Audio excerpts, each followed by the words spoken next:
Desde Bogotá les habla José Ramón Villalobos, yo soy director del Venezolano Colombia, periodista venezolano, y esto es El Venezolano. Hoy recuerden que hacemos estas transmisiones justamente los lunes, miércoles y viernes a las 7 de la noche hora de Miami y 7 de la noche hora de Caracas. Hoy estaremos conversando con Héctor López, abogado venezolano residenciado en Houston. Héctor es especialista en servicios legales de inmigración en los Estados Unidos. Héctor nos acompaña a nosotros desde los inicios del proyecto del Venezolano. Es uno de nuestros abogados asesores de cabecera en temas de inmigración en Estados Unidos, porque definitivamente es uno de los mejores y por eso está con nosotros. Ya está conectándose nuestro entrevistado, invitado de hoy del Venezolano. Hoy vamos de una vez a conectarnos con Héctor, el venezolano de Houston. Está acompañándonos hoy. Gracias, como siempre, a todos quienes nos acompañan en esta transmisión que vamos a tener. Quienes tengan el interés de formular preguntas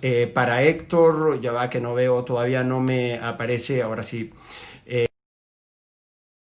Nuestro entrevistado de hoy, abogado especialista en inmigración, son muchas preguntas.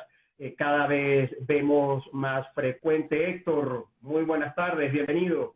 Buenas tardes, José Ramón, ¿cómo estás? Un placer estar aquí nuevamente en tu programa y complacido de poder contestar todas las preguntas inmigratorias de las cosas que están aconteciendo en el día de hoy. Que está pasando de todo, Héctor, de verdad que es la segunda vez que estás con nosotros. Yo no me equivoco en decir que efectivamente eres uno de los abogados venezolanos de inmigración más respetados en Estados Unidos y quienes siempre nos ayuda con estos temas y a nuestra audiencia. Muchísimas gracias, la verdad, Héctor, por estar gracias a ti, complacido, claro que sí. Sí, Héctor, ayúdame, quiero primero hacer una precisión, y es en relación con los servicios legales de inmigración en Estados Unidos, antes de entrar en materia, porque ya llevamos 5 meses con la pandemia del coronavirus, y Estados Unidos efectivamente es uno de los países más afectados. Y la pregunta concreta es, Héctor, ¿cuál es la situación hoy, en estos momentos, en estos días ya de los servicios legales de inmigración en Estados Unidos? ¿Están suspendidos todos los tipos de visa? ¿Hay algunos trámites que se puedan realizar? ¿Los procesos están suspendidos? Ayúdame a contextualizar, por favor, qué es lo que está ocurriendo con estos servicios. Sí, claro que sí, José Ramón. Fíjate, Inmigración ha estado trabajando durante todo este término de la pandemia, ha estado trabajando lo que se llama tras bastidores, porque lo único que habían suspendido por un tiempo prolongado fue básicamente las entrevistas y los servicios que son cara a cara con los aplicantes, con los clientes, con el público. Sin embargo, ellos siempre han estado procesando internamente lo que son aplicaciones, permisos de trabajar. Muy recientemente han abierto las oficinas y reanudado lo que es el proceso de entrevistas de ceremonias de naturalización. Han estado guardando ciertos cuestiones especiales con respecto a la pandemia para manteniendo la distancia social y todo eso. Han estado haciendo grupos pequeños de naturalización, pero yo he tenido muchos clientes que recientemente han logrado obtener el certificado de naturalización porque han sido llamados a ceremonias pequeñas. También han han reanudado lo que son el proceso de entrevistas de residencias y de otros tipos de beneficios en las oficinas de inmigración. Ellos, justamente esta semana me llegó la primera notificación para un cliente para tener una entrevista ahorita a partir del 20 de julio. Que quiere decir de que sí están empezando a hacerlo con la debida distancia social y a una velocidad mucho más lenta de la regular, pero sí están reanudando todas las operaciones. Las operaciones, Héctor, y los procesos, según te entiendo entonces, para interpretar lo que me acabas de decir, entonces, los procesos y solicitudes de visa sí los están recibiendo y esos procesos no están suspendidos. Esos procesos han estado todo el tiempo en curso, han estado caminando, sí, ellos están funcionando, están siendo procesados, inclusive desde antes de que reabrieran las oficinas de inmigración al público. Ellos siempre han estado trabajando. Lo que están reanudando en este punto son las oficinas al público, básicamente, para poder realizar las entrevistas debidas. Ahora, han habido una serie de cambios que también quería mencionar, por lo menos con respecto a lo que estaba ocurriendo hasta el día de ayer, justamente, que estamos hablando que la administración de Trump había anunciado que iba a requerirle a los estudiantes que estaban realizando estudios en F1 en Estados Unidos, en estatus de estudiante internacional, que regresaran a sus países si estaban viendo clases únicamente en línea. Por lo cual ahora, después de una demanda que instituyó la Universidad de Harvard y MIT de Boston, ellos básicamente rescindir esa regla que pretendían implementar. Por lo tanto, ya eso no va a ser más una amenaza para los estudiantes internacionales, y a quienes estén estudiando en un modelo en línea producto de la pandemia de manera temporal van a poder continuar haciéndolo. De manera que, Héctor, permíteme que lo reitere, porque con el gobierno de Estados Unidos, con el gobierno de Donald Trump, efectivamente, y eso está debidamente documentado, siempre hay como giras y vueltas. Hay como una decisión, al segundo día, se revoca esa medida, es definitivo. Está revocado ese mandato que si los estudiantes sí pueden permanecer, los estudiantes extranjeros pueden permanecer en Estados Unidos recibiendo clases virtuales. Ya eso es definitivo, ¿cierto? Es correcto, es definitivo, puesto que no fue producto de una medida del juez de manera temporal, sino fue producto de que el mismo gobierno decidió rescindir la política que pretendía implementar. Por lo tanto, ellos dijeron, vamos a echarnos hacia atrás, no vamos a implementar esta política, debido a que sí, es verdad, nos dimos cuenta que esto iba a ser muy agraviante para los estudiantes. Héctor, dándole seguimiento a la primera pregunta que quiero tener muy clara, los servicios legales de inmigración que están activos, los consulados, por ejemplo, yo estoy en Bogotá y la mayoría de los venezolanos, colombianos y panameños siempre acudimos a la embajada, al consulado de Estados Unidos en Bogotá. Eso no está abierto todavía, ese servicio no está todavía funcionando. Los consulados, los servicios consulares han estado suspendidos desde el 20 de marzo alrededor del mundo. Sin embargo, acaban de anunciar que planean comenzar de manera progresiva la reanudación de servicios consulares. Sin embargo, todavía no hay clara directriz de cómo lo van a implementar y a partir de cuándo y qué tipos de visas van a procesar si fuera el caso. Estamos todavía a la expectativa con respecto a eso, pero sí han estado los consulados cerrados. Y una de las cosas importantes que es relacionado a eso es que hace poco el gobierno de Trump implementó una proclamación, el propio presidente, una proclamación suspendiendo la validez o el otorgamiento de ciertas visas de trabajo, como pueden ser inclusive residencia, visas de trabajo que son la visa H, la L y la J, que es una visa de intercambio. Y esas visas, lo que realmente afectaba son las personas que iban a aplicar a una visa nueva de esa clasificación que se encontraran fuera de Estados Unidos.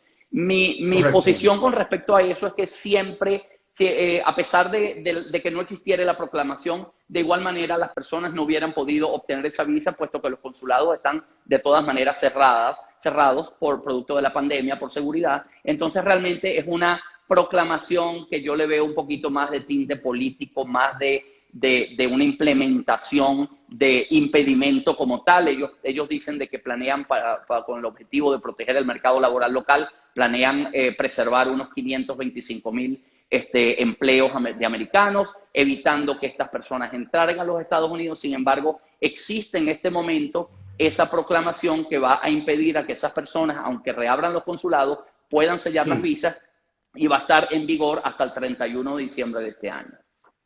Sí, justamente interesante, porque quizás es otro terreno, pero lo has mencionado de alguna manera. De hecho, es público que en algunos medios de comunicación reseñaron protestas por esta proclamación del presidente Trump. No sé si tú llegaste a ver en un momento algunas, porque incluso decían que el argumento de proteger habían unas decisiones de fondo y más hacia el sótano, que era no querer seguir aprobando visas o seguir recibiendo trabajadores temporales. Pero fue muy polémica esta restricción.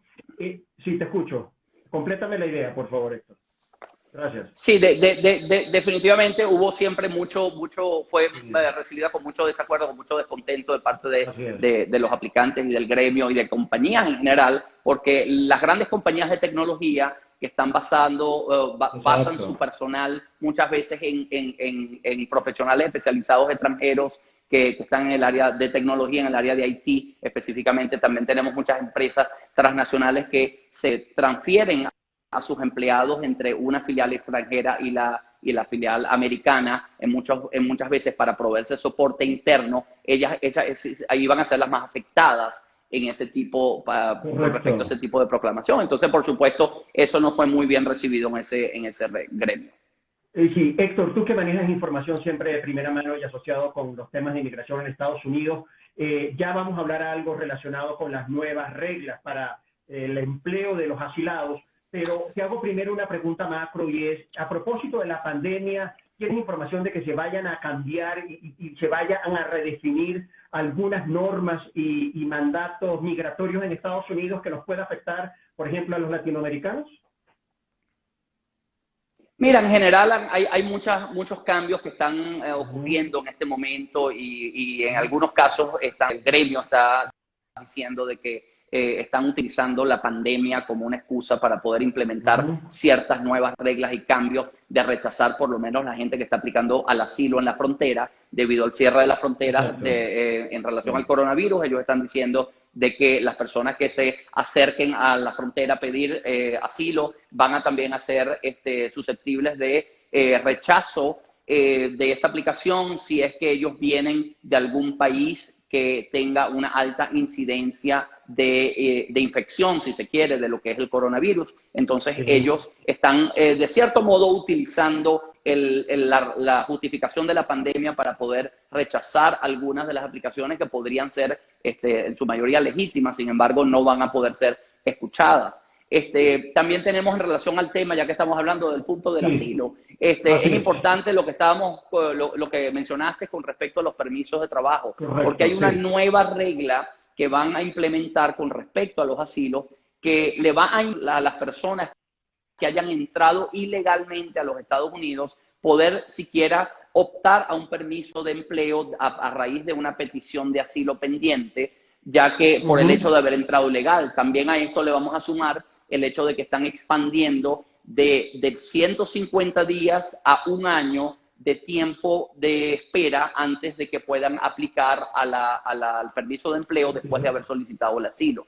Típicamente una persona solicita una aplicación de asilo y debe de esperar solo 150 días con el caso pendiente antes de poder solicitar un permiso de trabajar. Ahora esa persona va a tener que esperar un año antes de poder solicitar ese permiso de trabajar, y todo esto va a entrar en vigor el 25 de agosto, el mes que viene.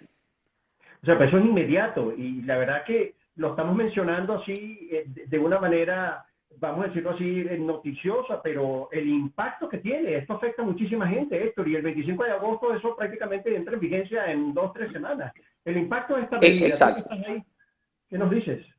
Sí, definitivamente hay muchas personas que ya han radicado sus aplicaciones de asilo y lamentablemente están contando ahorita los 150 días, pero si esos 150 días no caen en una fecha anterior al 25 de agosto, no van a poder radicar sus aplicaciones o introducir sus aplicaciones de permiso de trabajar, lo cual va a afectar a un grupo inmenso de aplicantes de asilo cuyas aplicaciones están pendientes, que son legítimas y están esperando simplemente ser procesadas. Entonces, el gobierno lo que realmente está esperando con esto es reducir el incentivo que tienen muchas personas en aplicar al asilo, incentivado, valga la redundancia, por este mismo permiso de trabajar que pueden optar después de 150 días. Ellos piensan que al alargarlo a un año van a poder reducir significativamente, por lo menos depurar las aplicaciones que ellos consideran frívolas, que son sin un sustento o basamento legal.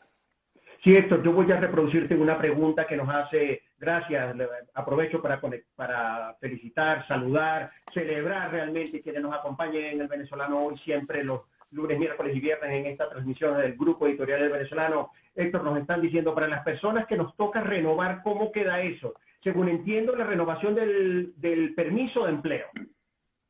Sí, y esto es importante esa pregunta porque es bueno aclarar de que esto solamente va a aplicar a las personas que están requiriendo un permiso de trabajo por primera vez a raíz de una aplicación de asilo pendiente. Las personas que van a renovar pueden hacerlo, lo van a poder hacer ahora lo más temprano 180 días, 6 meses antes de que se le venza la tarjeta actual, y eso les va a proporcionar un amparo y una extensión automática por otros 180 días a partir de la fecha de su vencimiento, lo cual le daría un ámbito, un lapso de hasta un año para que el gobierno pueda tomar acción y aprobarles el permiso de trabajo, la renovación de ese permiso de trabajo, sin que ellos sean afectados. Héctor, yo sigo conectado con nuestra audiencia, que la verdad que agradecemos nuevamente por estar acompañándonos en esta transmisión. Estamos hablando con Héctor López, abogado de inmigración, de Servicios Legales de Inmigración en Estados Unidos. Héctor, nos dicen, ¿están acelerando la naturalización por el tema de las elecciones en noviembre, Héctor? Mira, yo he recibido muchísimas aplicaciones, muchísimas citas para mis clientes que están esperando naturalizaciones. La gran mayoría de estos ya estaban pautadas para tener su ceremonia durante el término del cierre de la agencia. Sin embargo, yo no percibo en este momento de que las nuevas aplicaciones que han estado sometiendo durante el término de la pandemia han estado siendo aceleradas de ninguna manera. Yo pienso que lo que están es tratando de sacar el trabajo que tienen acumulado de lo que tuvieron que suspender primero, que son los casos que ya habían entrevistado, que estaban nada más esperando la ceremonia. Ellos están haciendo grupos pequeños para las entrevistas antes de poder mandar a la gente a hacer la ceremonia. Por lo tanto, yo no veo de que esto vaya a agilizarse de ninguna manera, especialmente porque acaban de anunciar hace poco de que van a empezar a partir del mes que viene a reducir y a poner en cesantía acá más de 13,000 empleados del USCIS, del gobierno, del Departamento de Seguridad Interna, por falta de presupuesto.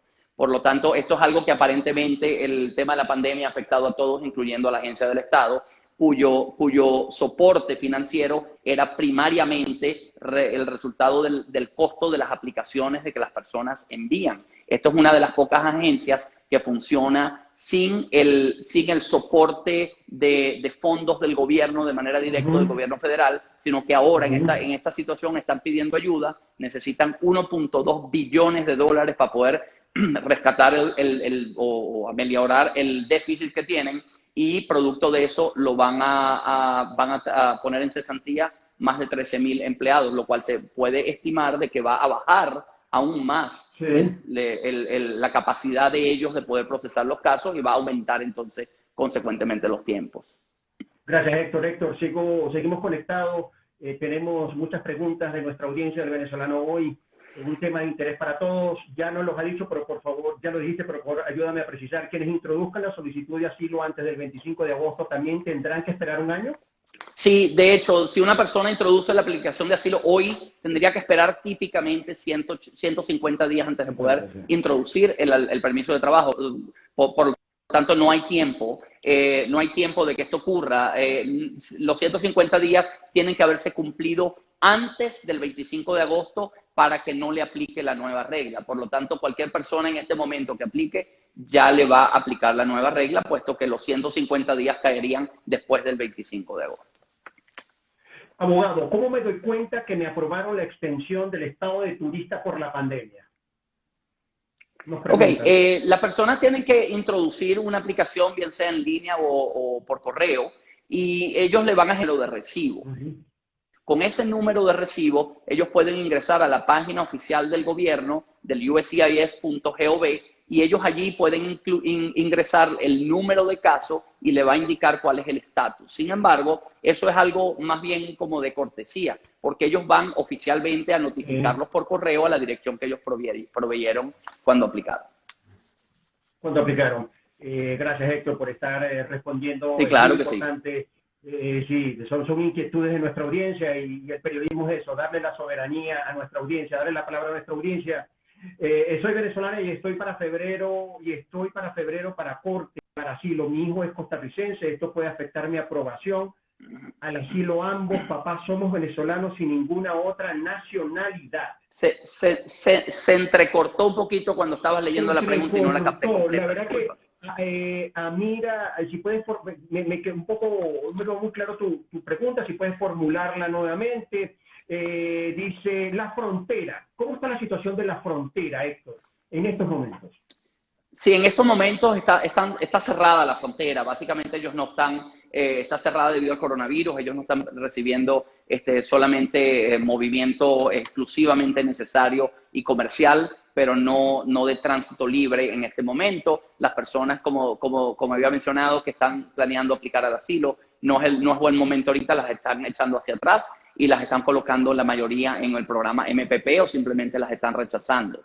Este no es el mejor momento para eso. Ahora, aprovechando ese punto que estás tocando, quiero mencionar un cambio que hubo recientemente sobre la regla del tercer país, porque aquí hay dos cosas. La regla del tercer país que indicaba de que las personas que hubiesen transitado por un tercer país en camino hacia los Estados Unidos a solicitar asilo, debían de primero solicitar asilo en uno de esos países por el cual habían transitado antes de poder hacerlo en los Estados Unidos. Pues las cortes dijeron aquí de que eso no es correcto, por lo tanto, la regla del tránsito por el tercer país o el bloqueo, el impedimento para un tránsito por un tercer país queda suspendido en este momento, por lo tanto ya no aplica.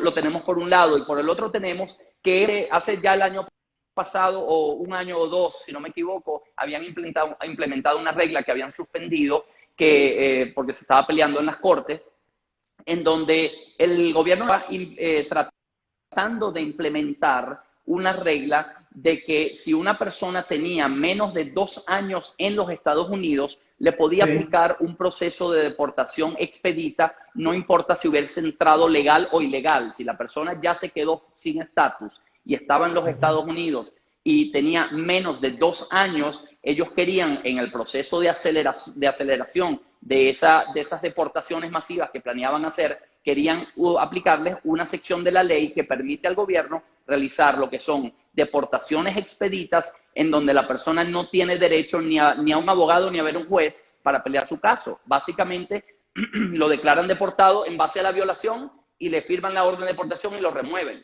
sin derecho a nada más. Ahora, el parámetro para poder caer dentro de esa regla tradicional históricamente eran personas que fueran encontrados dentro de los Estados Unidos, que se fueran dentro de las 100 millas a la redonda de una frontera internacional y tuvieran menos de 14 días de haber entrado. Pues el gobierno ha ampliado ese criterio de los 14 días a 2 años y de las 100 millas a todo el país. Entonces ahorita cualquier persona que se encuentre ilegal le podría ser aplicado una deportación expedita, a menos de que sea capaz de demostrar que tiene más de 2 años físicamente dentro de los Estados Unidos, y entonces en consecuencia sí tendría derecho a ver un juez. Por lo tanto, es muy importante que las personas que estén ilegal carguen a mano, o un familiar o alguien que tenga la capacidad de demostrar que tienen al menos 2 años en el país. Pueden tener a la mano contratos de alquileres, facturas de servicios públicos, recibos de pago de algún empleo.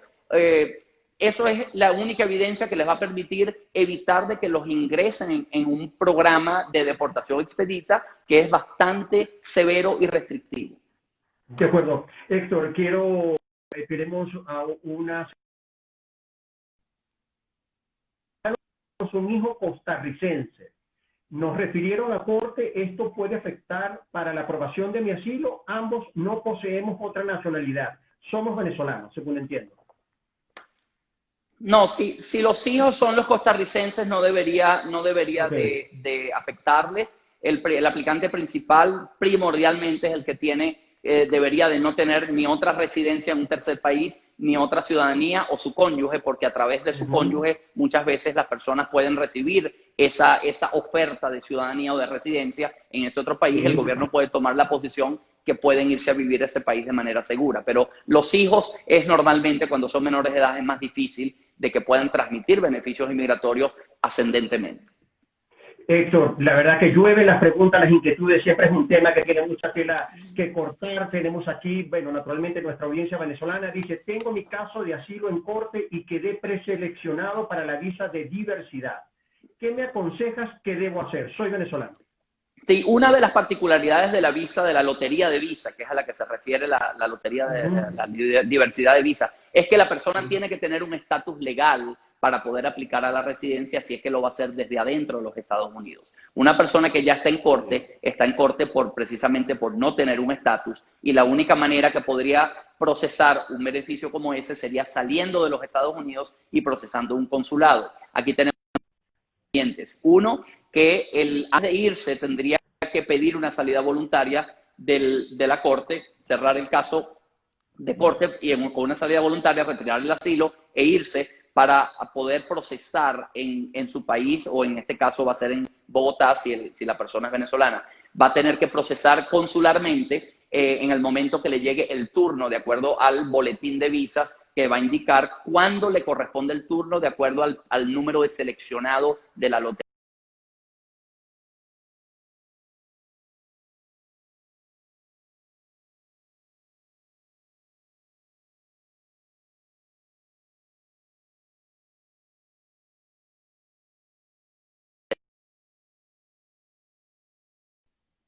Digo, sí, se me fuiste en unos segundos, pero aquí estamos, sí. Justamente, Sí, aquí estamos. Así que estamos, Héctor. Ya para ir cerrando, la verdad que hemos tenido muy buena compañía hoy, seguidores formulando preguntas. Por acá ya para terminar, ¿están suspendidas las solicitudes de residencia por matrimonio, Héctor? No, no están suspendidas las solicitudes de residencia. De hecho, si las personas están aplicando dentro de los Estados Unidos, todas las proclamaciones y todos los impedimentos que han implementado recientemente, de acuerdo a las proclamaciones y los cambios de reglas, básicamente están dirigidos a afectar a las personas que están afuera de los Estados Unidos. Quienes están adentro y se casan aquí, quieren aplicar a la residencia, si son elegibles pueden hacerlo libremente, no hay ninguna restricción al respecto. Por lo tanto, son solamente las personas que están afuera. Y aún así, dentro de lo que es este bloqueo de emisión de residencias, está la excepción que impone la ley, la regla que dice que las personas que son cónyuges de residentes e hijos menores de edad, de ciudadanos, perdón, están exentos. Héctor, ya debemos ir cerrando, nos acercamos al cierre de este contacto con Héctor López, abogado de inmigración en Estados Unidos. Héctor, permíteme esta pregunta, porque así como cuando uno va al médico por primera vez, siempre hay esa primera vez. Ayúdame, ¿qué recomendación podemos ofrecer a la audiencia quienes vayan y asistan a la primera consulta con un abogado de inmigración? ¿Qué recomendación le da? Siempre la verdad, si hay confianza, porque eso es muy importante. Te escucho.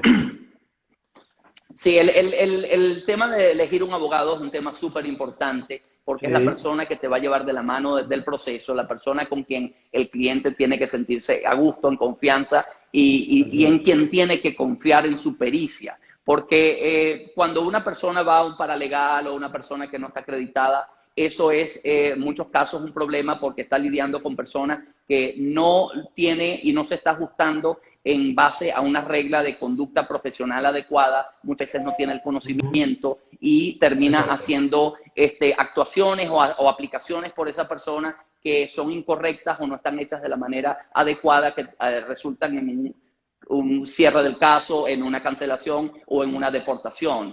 Es muy importante que siempre consulte con un abogado, que se aseguren que es abogado en los Estados Unidos y no un abogado extranjero que se hace pasar por abogado aquí en Estados Unidos. Para eso pueden ir a la barra de abogados y pueden chequear o hacer una búsqueda del nombre y el apellido del abogado y asegurarse que no está disciplinado o que no es un abogado que que se esté haciendo pasar por abogado sin serlo, sin estar debidamente licenciado. Yo creo que eso es lo más importante. Y por supuesto, una vez van a la consulta, que sientan esa empatía, abogado, ese clic que le hace sentir a gusto y que saben de que el abogado los puede entender y van a poder representarlos de la mejor manera. Bueno, Héctor, si de abogados de inmigración se trata, realmente nosotros te recomendamos a ti. Siempre demuestras tener conocimiento y experticia en el área. La verdad que te agradecemos por haber estado con nosotros. Se han quedado muchas preguntas en el tintero sin poder responder. Héctor, por favor, facilítanos tus contactos. ¿Cómo podemos conversar contigo fuera del aire? Claro que sí, pueden contactarme a la oficina. Yo estoy haciendo consultas telefónicas todo el tiempo. No nos hemos detenido de hacer consultas al 713-532-2110, 713-532-2110. Estoy en las redes sociales como @HJLopezLAW. El website es elabogadolatinoshouston.com Y bueno, y por supuesto aquí en estas intervenciones que vamos a estar asesorando a la gente. Siempre, además, siempre acompañándonos. La verdad que gracias, Héctor, gracias por concedernos este tiempo. Ha sido un gusto conversar contigo. Eres un amigo de la casa. Ya nos has facilitado tus redes sociales. Recuerden el numeral El Venezolano Hoy. Mañana, el próximo viernes, estaremos conversando con la actriz Fabiola Colmenares en su espacio, El Venezolano Hoy, a esta misma hora por este mismo canal. Gracias, Héctor. Que pasen muy buenas noches. Gracias a ti igualmente. Hasta luego.